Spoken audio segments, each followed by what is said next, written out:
Saya S1-nya di UI. UI, jurusan? Saya di umum. Kedokteran umum? Di Singapura. Tapi kenapa memilih hidup seperti ini? Assalamualaikum. Boleh bertamu, Pak? Sorry, ada kamera enggak apa-apa ya? Saya itu kan beberapa kali ke Pak Budi yang jembatan sebelah situ. Tinggal di kolong sebelah sini dekat sawah. Satu lagi yang sana. Mas Adi di kolong jembatan sebelah sini itu ada warga yang sudah tinggal lama katanya. Sampean namanya siapa? Kulah Hafid. Mas Hafid. Aslinya mana Mas Hafid? Jember. Oh iya bener, informasi masuk ke saya. Jember. Iya. Sampean tinggalnya di sini? Enggak. Terus enggak apa-apa, hati-hati. Sampean tinggal sendiri? Enggak. Ini nempel begini ya.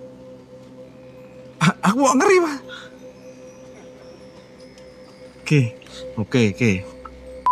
Jenengan sudah berapa tahun di sini? Sekitar 9 tahun. 9 tahun. Kenapa enggak pulang ke Jember? Pulang paling 1 minggu. Nggak kerasan di rumah. Balik lagi ke sini. Enggak kerasan? Nggak kerasan. Sampean cerai dengan istri? Istri almarhum. Oh istri. Oh ditinggal istri. Punya anak? Punya anak 1. Sudah besar kali? Udah kuliah. Kuliah pas kecelakaan meninggal juga. Innalillahi. Wah, hidupnya yang memang serem. Kita ngobrol di mana yang enak, yo Mas yo? Di bawah situ atau di mana Mas? Boleh di mana aja. Nih, ini sampean bangun sendiri Mas Hafid? Iya sama orang-orang kampung. Oh dibantu orang kampung?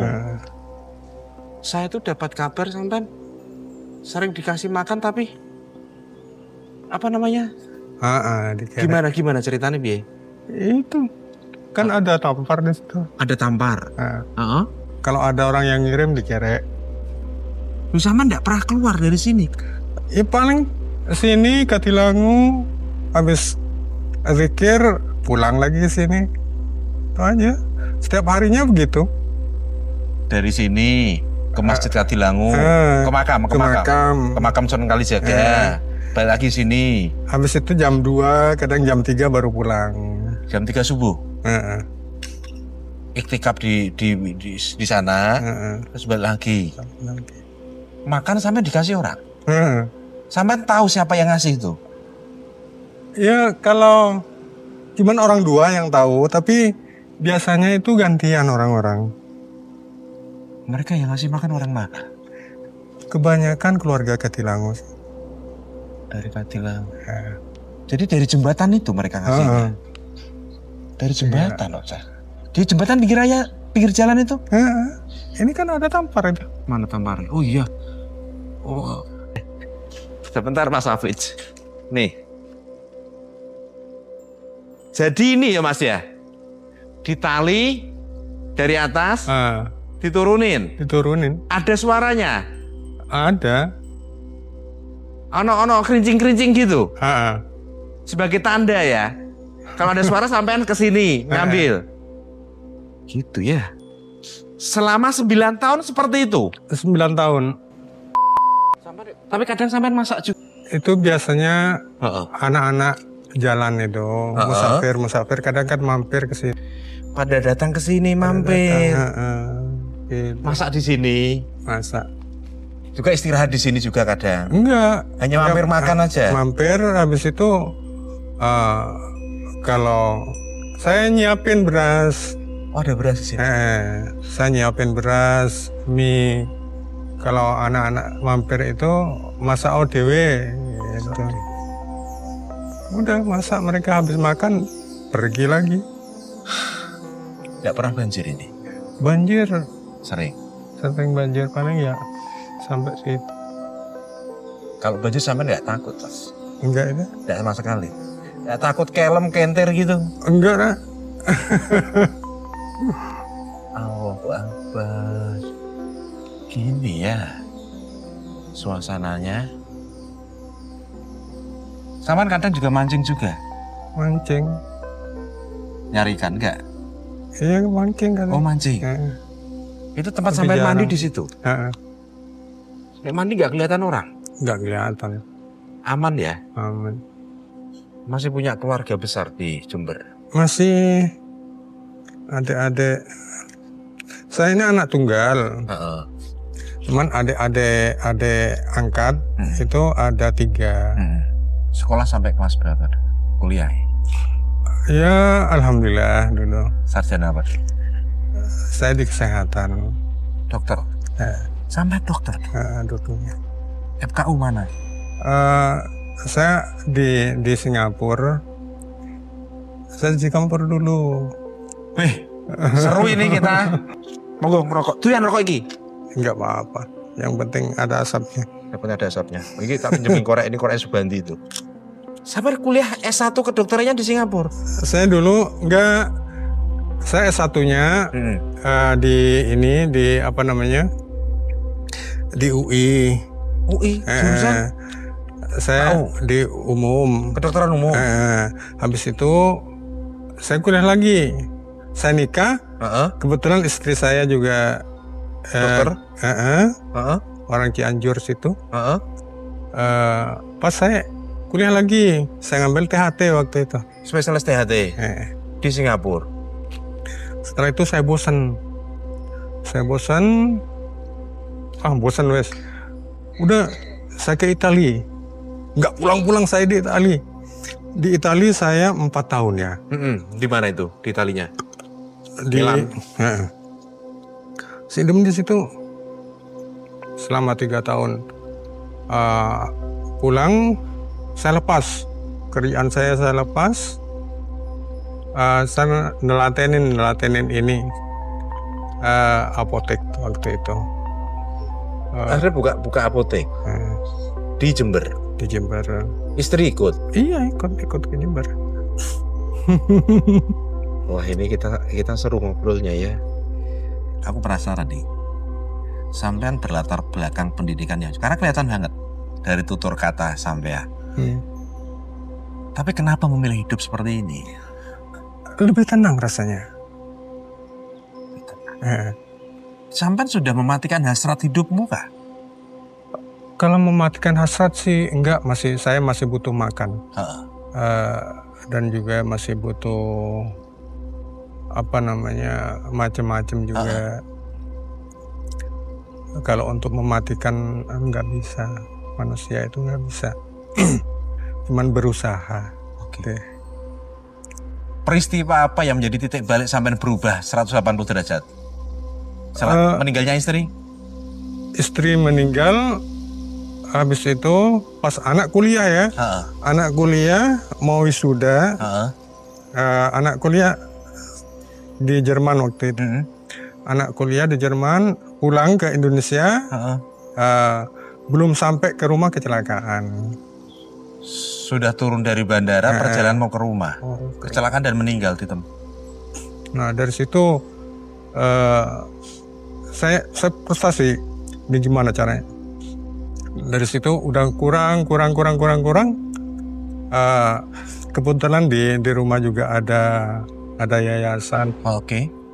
Di rumah juga ada yayasan. Akhirnya saya pasrahkan ke saudara-saudara saya, saudara angkat itu. Saya keluar. Yayasan apa itu? Pendidikan atau yayasan apa? Yayasan pendidikan. Terus? Saya keluar, saya di Jawa Barat. Ya. Kampung istri? Di Cianjur? Di Cianjur, gak kerasan. Pas saya ke Singapura. Saya diam di Singapura, kumpul sama teman-teman dokter itu. Oke.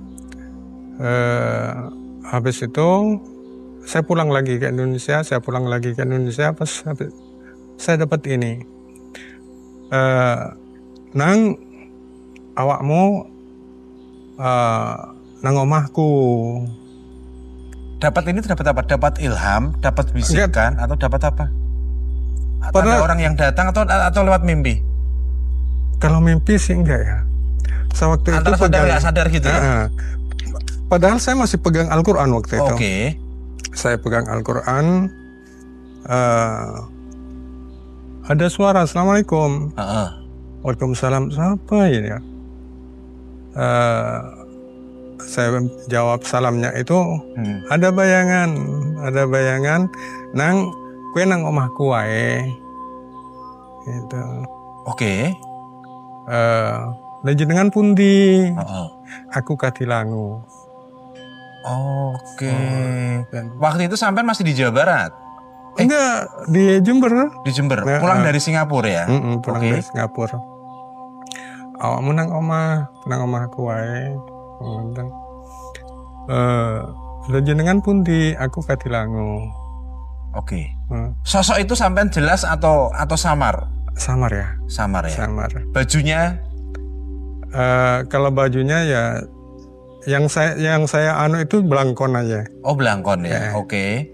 Belangkon. Mirip dengan, mohon maaf, gambar-gambar yang tersebar di masyarakat tentang sketsa Sunan Kalijogo itu. Repot ya. Kalau itu sih sketsanya sih ini.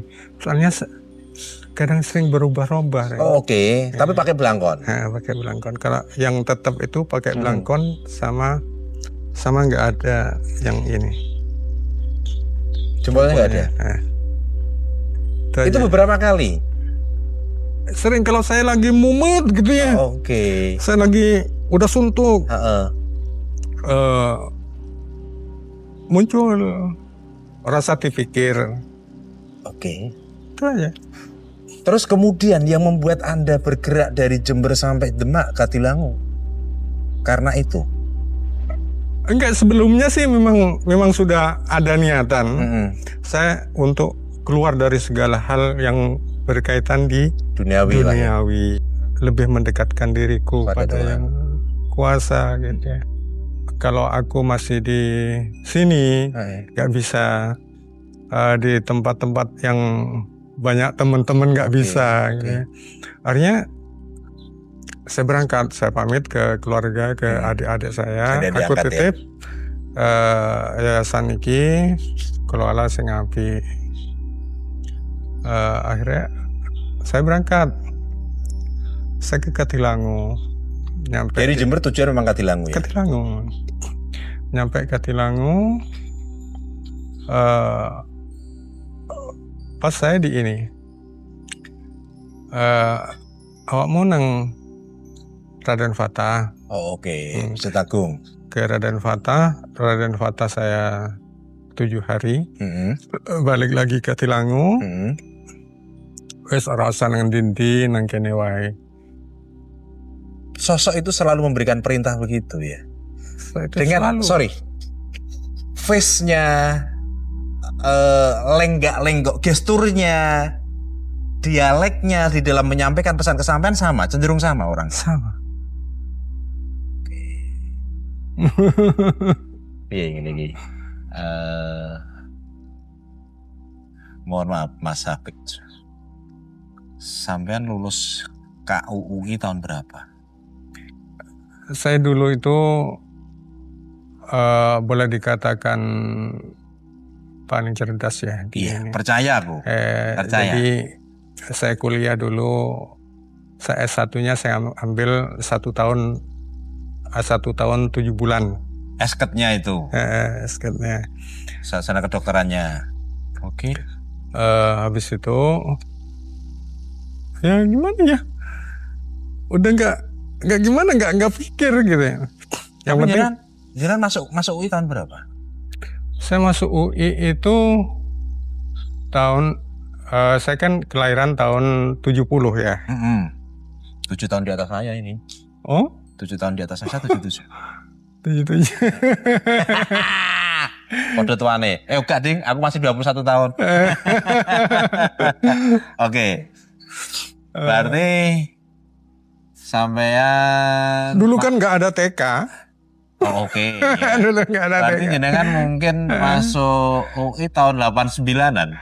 88. Oh, 88. 88 sorry. 88 angkatannya Pak Anjar ya. Oke. 88. Dulu pakai Sipen Maru dulu ya, UMPT. Sama jalur-jalur itu ya? Atau PMDK? Enggak, Marunya. Sipen Maru. Ke sana. Oke, saya lupa lah tahun-tahunnya ya. Kuliah kedokteran sana. Istri teman kuliah? Teman kuliah dulu. Satu angkatan? Satu angkatan. Ini kalau ini nanti muncul di YouTube Sinaurip, Pak. Saya pemilik channel YouTube Sinaurip, Mas Hafid. Jadi saya tuh sering banget merawat ODGJ di jalanan, orang-orang dengan gangguan jiwa. Terus sering ngobrol dengan teman-teman musafir, mendatangi teman-teman dari kelompok marginal. Yo, hanya sedikit berbagi senyuman lah ke mereka, sedikit memberi aja untuk mereka gitu lah ya. Kalau ODGJ itu saya antarkan pulang Mas Hafid. Sudah 350 lebih yang bisa. Ya, alhamdulillah kalau gitu. Iya. Nah, makanya ini muncul di Sinaurip, sampai siap-siap nanti ada teman-teman kuliahmu yang nanyain aku loh ya. Karena dulu juga pernah psikologi UGM, temannya beberapa profesor kontak saya. Bahkan ada salah satu profesor yang dosennya istri saya itu ada. Aduh, ini seru banget. Jangan menikmati hidup di sini. Ya alhamdulillah saya nikmatin aja. Menikmati. Saya nikmatin aja. Apa yang sampean lakukan pada saat mohon maaf, sampean merasa badan tidak enak, sakit, flu, kepala pusing dan sebagainya? Alhamdulillah, saya dari dulu itu saya merasa sakit kepala atau flu itu 1 tahun 2 kali. Setahun 2 kali. Setahun 2 kali. Tapi biasanya itu disebabkan saya lalai dengan Quran, biasanya begitu. Itu bisa sampean tandai sendiri ya? Biasa saya tandain. Oke. Ya mungkin karena sudah kebiasaan ya, per hari itu minimal 1 juz. 1 sampai 3 juz gitu ya. Kalau 1 hari itu nggak sampai 1 juz, biasanya saya pusing sudah. Itu ya. Sedino 1 juz. Kayaknya saya ayat pas sholat toh ya. Tapi nggak apa-apa. Yang penting kan sholat aja. Sholatnya jangan tinggal. Karena dosa yang paling besar itu adalah sholat, meninggalkan sholat. Siap. Sampean mohon maaf, ada wasiat khusus misal nanti aku mati, aku meninggal. Ya gimana ya? Karena gini, sorry Mas Hafid, sampean kan tinggal di sini nih, tinggal di sini sendiri. Relatif jarang orang datang ke sini, kecuali teman-teman musafir yang sudah tahu bahwa sampean di sini kan. Misal sampean sakit kemudian meninggal di sini, sampean siap dengan segalanya itu? Saya siapkan segalanya itu, saya siap. Kapan Allah membawa saya gitu ya. Semua diserahkan kepada Allah. Iya. Karena gini, mohon maaf, sampean tinggal di sini misal, mohon maaf ya, misal sakit, meninggal, bisa jadi seketika ada orang yang mengetahui, bisa jadi sehari 2 hari, bisa hari sebulan 2 bulan, baru ada orang yang tahu. Tidak secepatnya dikubur, sampean siap dengan semua itu? Saya siap. Siap. Iya benar. Karena apa gunanya saya selama 24 jam 5 kali ya, yang pasti inna sholati wa nusuki wa mahyaya wa mamati lillahi rabbil alamin. Apa gunanya saya kalau tidak siap? Ini ya menampar kita. Saya jujur hari ini tuh tadi gini ya, saya itu kan aktivitas jalan kalau ada informasi ya, Mas Adi ada ODGJ di sini gitu ya. Tadi tuh saya bilang sama anak-anak ini, Subanti sama Irul ini, Rul, yuk kita di bawah jembatan aja yang beberapa orang bilang itu. Kapan hari waktu aku nengok Pak Budi di situ, aku sempat nengok ke sini, ditunjukin tepatnya sini, tempatnya saya ke sana. Terus hari ini aku sempat.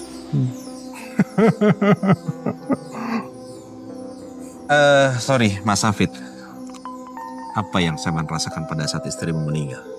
Karena itu menjadi tamparan. Iya. Apa yang kamu rasakan? Karena waktu itu subuh ya, subuh. Abi jamaah yuk. Aku ikut jamaah. Gitu. Ya udah jamaah. Habis itu apa namanya? Duha. Abi mau duha, ya ikut aku gitu. Udah. Habis itu Sebelum zuhur saya dapat kabar istri jatuh katanya di kantor. Istri jatuh. Yang telepon kepada saya kan teman-teman saya, istri jatuh katanya, padahal enggak sebenarnya kecelakaan itu meninggal itu. Kecelakaan kendaraan. Di mana? Itu bersama almarhum ibu saya. Di jalan tol atau di mana? Enggak, di jalan ini, di itu mau nganter ibu, kan ibu dapat undangan ke Bondowoso waktu itu. Dapat undangan ke Bondowoso, akhirnya mau nganter ibu ke Bondowoso. Gitu. Jadi bertiga itu, sopir, istri saya, pas ibu saya. Tiga-tiganya meninggal semua. Sopir, ibu, istri meninggal di tempat. Meninggal di tempat. Apa yang saya rasakan waktu itu? Ya saya rasakan, sempat berapa bulan saya nggak kepikiran apa-apa waktu itu. Hilang rasa gitu itu. Selama 3 bulan. Hanya satu waktu itu yang saya ini sholat tetap sholat. Di dalam kegalauan yang berat itu sama tetap sholat. Pernah nggak sih karena kejadian itu sampai protes kepada Tuhan? Ya Tuhan, kalau aku ambil semua keluarga, orang-orang tersayangku. Kalau protes sih enggak. Tidak protes. Tidak pernah saya protes. Jeda berapa tahun kemudian Ananda meninggal sepulang dari Jerman? Sepulang dari Jerman. Dengan kejadian ibu? Dengan kejadian ibu itu 3 tahun ya. 3 tahun. Kecelakaan juga. Ya. Kejadiannya di Gerati. Gerati daerah mana? Gerati daerah Surabaya, Pasuruan ya, daerah Pasuruan. Oh, sudah dari Surabaya mau ke rumah? Mau ke Jember. Terus anak meninggal, sekecewa apa sampean? Sesedih apa? Ya udah nggak kebayang ya, sedihnya nggak kebayang. Yang dari kecil saya ngomong saya ini ya, cuman saya begini, apapun yang kamu lakukan, jangan lupa sholat dan Qur'anmu gitu. Alhamdulillah anak saya itu waktu itu, almarhum anak saya kelas 5 SD sudah hafid Quran. Alhamdulillah. Kejadian yang kedua itu sampai juga tidak menyalahkan Tuhan gitu. Kenapa kok ambil semua orang-orang tersayangku Tuhan gitu? Enggak, saya nggak pernah ini. Engkau maha kuasa. Lebih sayang dariku. Mungkin dengan begitu engkau mengurangi bebanku.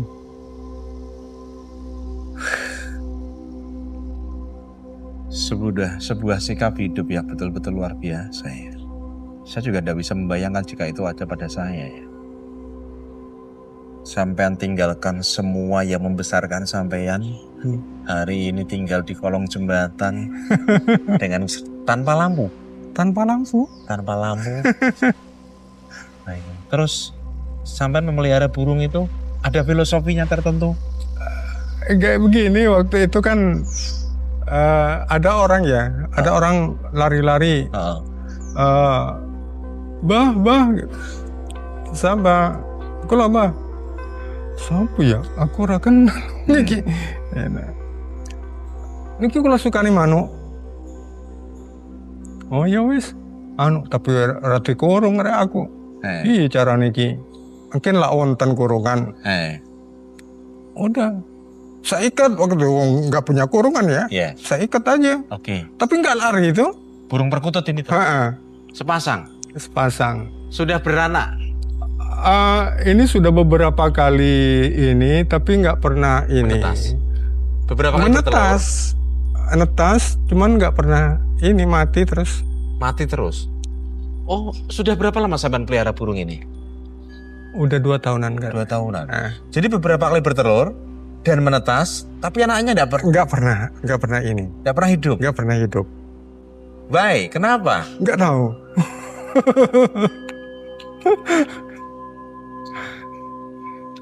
Nggak pernah hidup. Kalau sampingnya lagi itu apa itu, Mas? Sama, waktu itu kan ini cuman di sini kan karena banyak ularnya. Ular itu naik dimakan ular gitu aja. Oh. Sampai juga pernah didatangi ular di sini? Kalau ular sih setiap ini hari mesti ada. Ada aja ya. Sampean dibantu warga membangun. Kok bisa ceritanya Pi? Ya nggak tahu. Mbak kalau dandani nggih. Alah ra usah wis. Lah kalau pun tumbas are. Kalau pun tumbas pring. Oh ya wis tuku. Saya tahu kalau ini.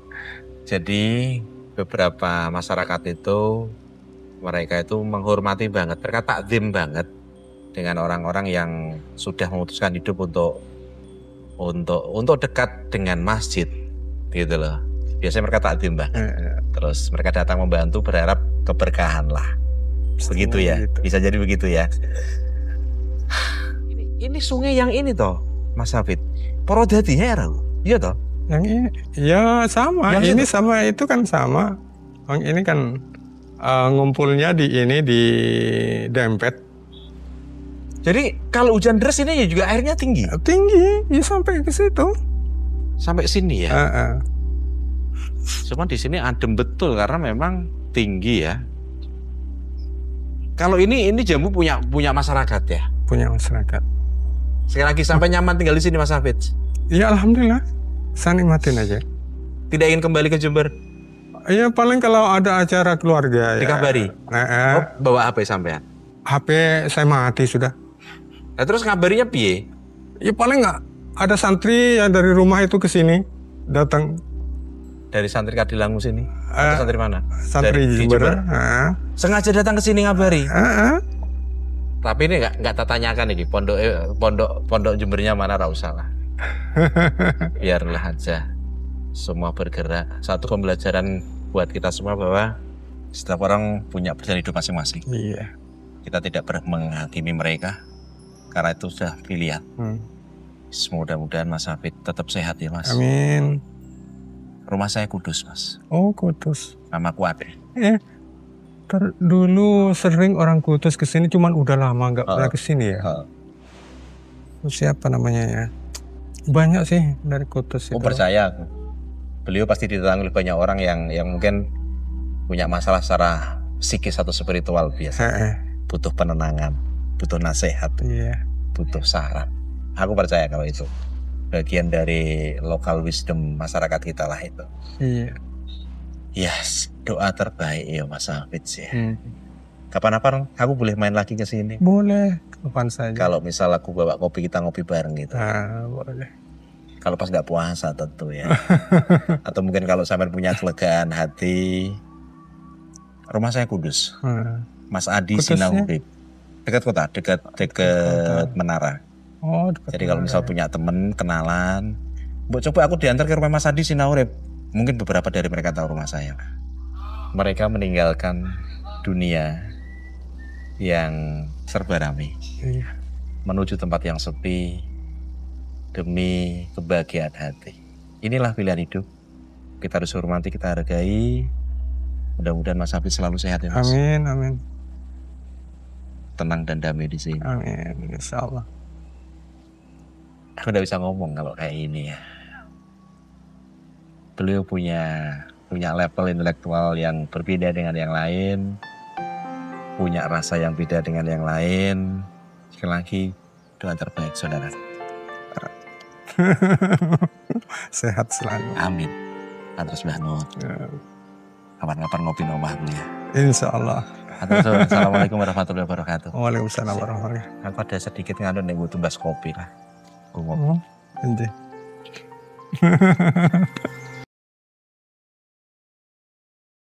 20 Juli 2025. Libur beberapa bulan, lagi nyidam ketenangan jiwa.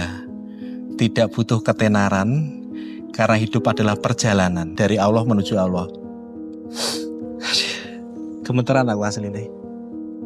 ada rasa bersalah dari saya. Gara-gara saya, Mas Hafidz keluar dari sini. Gara-gara saya, dia terekspos. Padahal dia ingin menarik diri, atau istilahnya uzlah lah ya. Uzlah itu menarik diri untuk mendekatkan diri kepada Gusti Allah. Tapi gara-gara saya dia terekspos. Ada rasa bersalah banget saya tadi siang. Tapi kemudian aku tuh lego. Assalamualaikum. Hati-hati. Nih. Aduh. Yuk, Rules, dekat Rul. Assalamualaikum Mas Hafidz.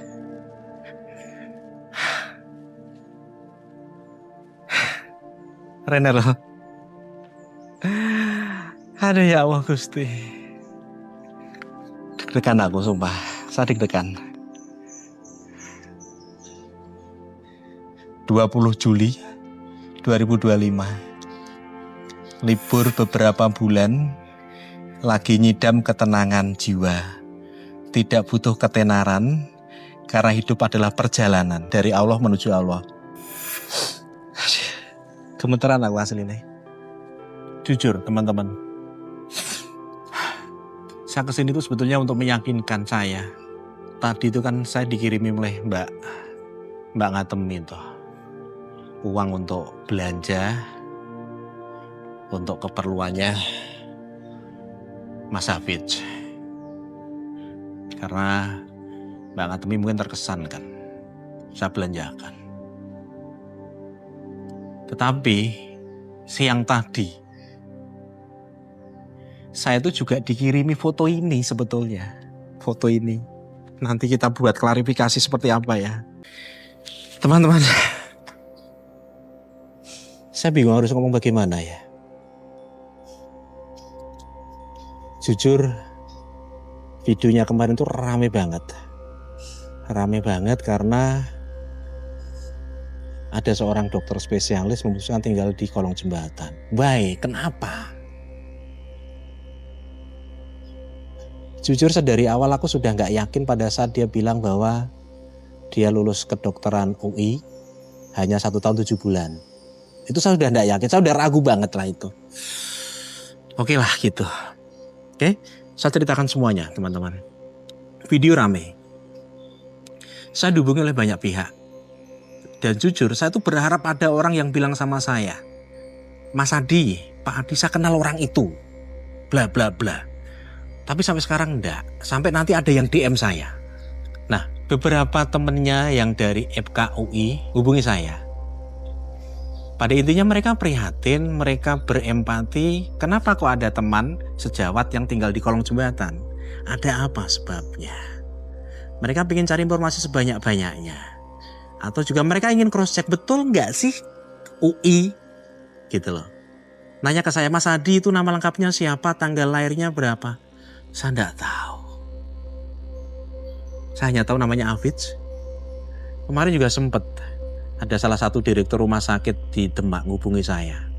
Gara-gara dia ditelepon rekan sejawatnya yang ada di Jakarta untuk ngecek. Datang dia ke sini, nggak ketemu sama Hafidz. Ya enggak ketemu kemarin tuh 29 kawan 28 kan. Itu ditulis tanggal 20 Juli 2005, artinya dia pergi tanggal 20. Setelah ketemu kita kan. Setelah ketemu kita dia pergi. Bahkan direktur rumah sakit tadi itu ngobrol dengan warung yang ada di sekitar sana di depan. Adalah informasi yang tidak mengenakan. Sampailah sini. Ada tulisan ini. Gara-gara tulisan ini, jujur demi Tuhan, saya itu ada rasa tidak enak, rasa bersalah seketika. Ada rasa bersalah dari saya. Gara-gara saya, Mas Hafidz keluar dari sini. Gara-gara saya, dia terekspos. Padahal dia ingin menarik diri, atau istilahnya uzlah lah ya. Uzlah itu menarik diri untuk mendekatkan diri kepada Gusti Allah. Tapi gara-gara saya dia terekspos. Ada rasa bersalah banget saya tadi siang. Tapi kemudian aku tuh lego. Jujur lega. Jadi ceritanya gini. Tadi malam tuh ada yang DM TikTok saya. Seorang perempuan yang pernah berhubungan dengan Hafidz. Beliau dari Sidoarjo, Jawa Timur. Beliau cerita sama saya terakhir berhubungan tahun 2023. Tadi ya Rul ya? 2023. Hafidz cerita sama kita di sini sudah 9 tahun.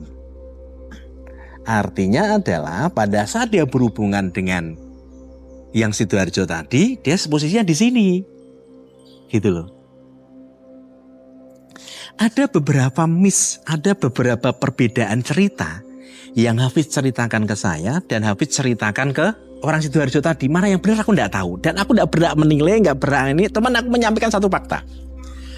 Misnya ada beberapa. Satu, Hafidz itu bilang sama saya anak tunggal. Ya toh? Adik-adiknya di Jember adalah adik tiri. Ya toh? Bilang gitu ya. Bilang sama perempuan yang ada di Sidoarjo, dia 6 bersaudara. Laki-laki semua, dokter semua. Misnya sudah 1. Yang kedua, Hafidz itu bilang sama saya bahwa istrinya meninggal kecelakaan bareng ibunya dan supirnya. Cerita Hafidz yang disampaikan ke sana adalah istrinya meninggal pada saat melahirkan anaknya. Ketiga, dia bilang sama saya kuliah S1-nya di UI. Ya toh? Dia bilang sama orang Sidoarjo bilangnya kuliahnya di Jember sambil jadi penyiar radio. Udah beda. Yang keempat apa ya tadi ya Rul ya? Mis yang keempat. Minimal itulah ya. Oke? Seingat saya tadi ada 4. Mana yang benar aku tidak tahu.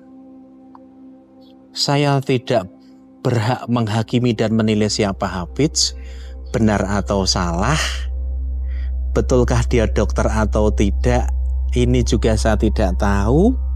Mohon maaf teman-teman dari kedokteran UI, mereka butuh tahu data, benarkah Hafidz ini teman mereka, kalau betul teman kok yo nelongsomen tinggal di kolong jembatan, mereka ingin datang membantu.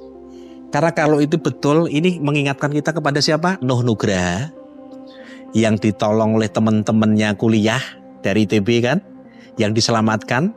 1, yang kedua Pak Anton ya, Pak Anton Pungki yang diselamatkan oleh teman-temannya dari psikologi UGM 82, Pak Kombes dan yang lain.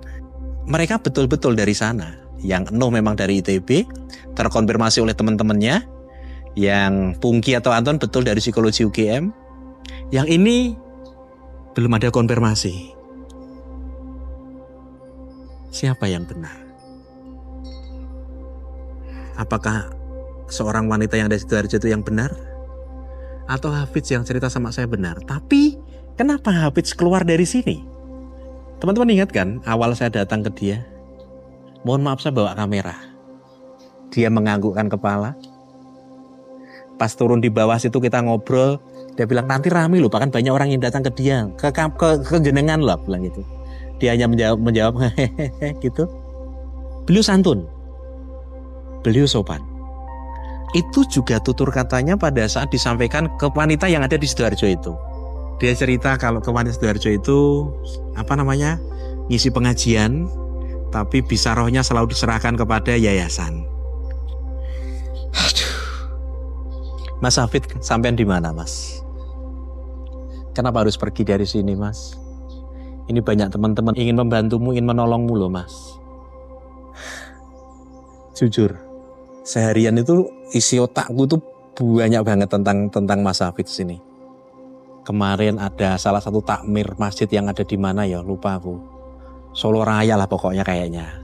Menawarkan diri untuk tinggal ke sana katanya. Karena mereka betul-betul terharu dengan kisah hidupnya Mas Hafidz yang sangat tragis. Ini orang yang sedang uzlah. Ini orang yang sedang menarik diri, orang yang sedang mengasingkan diri untuk mendekatkan diri kepada Gusti Allah. Buat teman-teman, sekiranya tahu tentang Pak Hafidz bolehlah ya kontak saya, tetapi kayaknya ini tidak akan saya perpanjang lagi. Ini klarifikasi saya. Saya itu sampai dikirimi foto fotonya Hafiznya Wanita Sidoarjo itu ya, kok fotonya mirip dengan Hafiz ini gitu loh. Dia juga kaget loh, bukankah ini Hafiz yang sering komunikasi sama saya. Kemudian mereka berantem, kemudian putus. Karena ada informasi Hafiz Rohman namanya. Bahkan mengenalkan namanya Kiai Haji Hafizur Rohman mau melamar dia gitu loh. Maka dikirimkan foto-fotonya Hafiz, bahkan foto anaknya.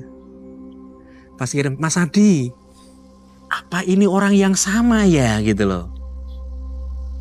Kaget saya, kok persis banget, kok mirip banget gitu loh. Sampai akhirnya ada tulisan itu.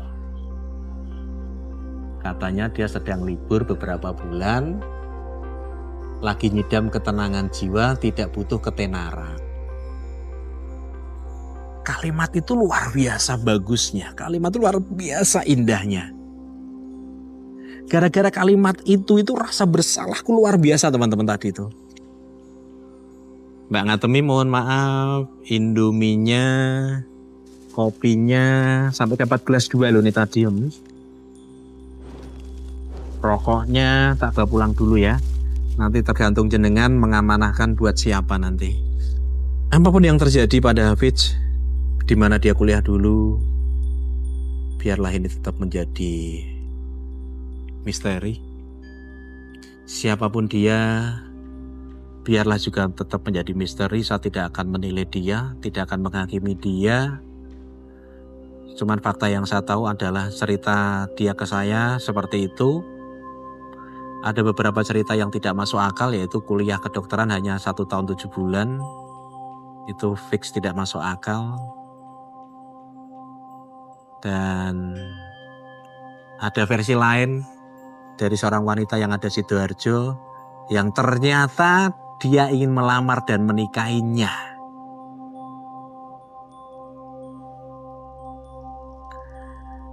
Ada satu pesan moral buat saya sendiri dan yang orang-orang lain lah ya. Aku tidak menilai siapa Hafiz ya, tapi ini ada pesan moral. Dan ini berlaku universal, umum kepada siapapun, terhadap siapapun. Hati-hati dengan orang baru yang Anda kenal. Waspada ya. Keseng baik belum tentu baik. Tapi jangan salah loh ya teman-teman. Kata beliau yang di Sidoarjo, Hafiz itu santun banget, sopan banget. Tidak ada jejak di mana dia kurang ajar, dia nakal, dia jorok. Enggak ada sama sekali, kata beliau. Cuman yang ada adalah ketidakkonsistenan informasi yang diberikan. Kemarin ngomongnya begini kok sekarang begini ya gitu. Ini kata sana loh ya. Yang dia kaget kan, loh dia bilang sama saya istrinya meninggal saat melahirkan, kok bilang sama Mas Adi kok kecelakaan gitu loh. Dia bilang sama saya 6 bersaudara laki-laki semua dan dokter semua, kok sama Mas Adi anak tunggal. Terus kemarin juga ada yang menghubungi saya, Mas Adi tuh Jembernya mana? Kalau orang Jember kok kayaknya tidak begitu logat bicaranya.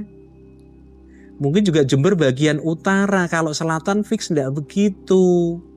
Nah ada informasi katanya dari yang di Sidoarjo loh ya, ngakunya adalah ibunya dari Kalimantan, bapaknya orang Singapura, cuman lahirnya di Jember gitu.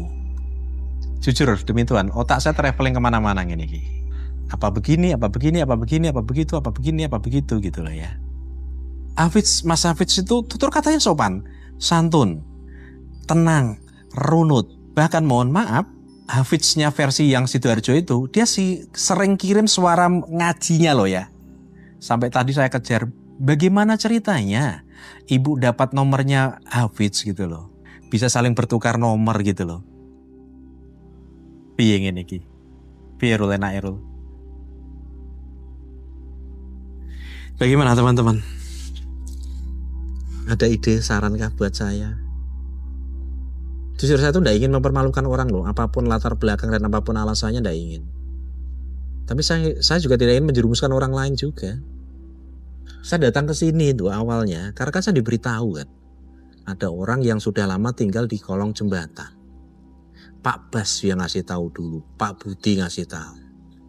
Kalau dia orang terlantar, nggak bisa pulang, mungkin saya bantu kepulangannya. Tapi faktanya beda. Karena di situ kemarin Hafiz juga bilang bahwa dia sering pulang kan ya. Sering pulang ke Jember ya, dikabari oleh santrinya kan. Menjalani hidup apapun itu pilihan. Saya tidak berhak menghakimi. Sekali lagi saya tidak berhak menghakimi. Saya tidak berhak menilai siapa Mas Hafiz. Kalaupun saya menilai untuk diri saya sendiri, untuk konsumsi saya sendiri, atau untuk hal-hal sifatnya private buat saya menghargai kok. Dia memilih hidup di sini gitu loh ya. Saya menghargai banget, saya tidak menyalahkan. Atas alasan apapun, atas peristiwa apapun dalam hidupnya, saya menghargai.